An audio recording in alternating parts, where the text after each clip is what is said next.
Tara, check natin yung aming homelat. Grabe lakas ng bagyong Krising. Riverside kasi yon. Tingnan natin kung gaano nakataas yung ilog.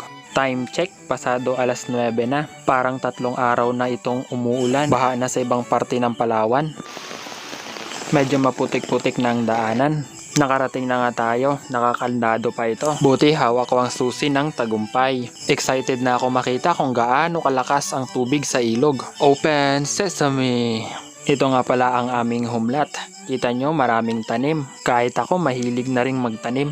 May small cottage nga kami dito na pwedeng pagtambayan. Oo nga pala, maganda dito mag-outing. Manifesting magkaroon na kami ng bahay dito sa sunod. Ayun na nga, naririnig ko na ang agos ng tubig. Dali-dali na akong pumunta sa ilog. Sabi ko sa inyo riverside lang ito.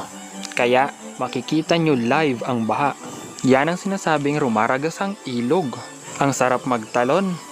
Grabe ka-refreshing maligo dito kapag summer. Bagyong Krising kasi ngayon kaya ganyan ang itsura niya. Malinaw ang kulay ng tubig niyan kapag hindi bumabaha. Maligo kayo dito paminsan kung hindi kayo naniniwala. Ang sarap lang kapag nakatira ka malapit sa ilog. Hindi lang riverside, may river sound pa.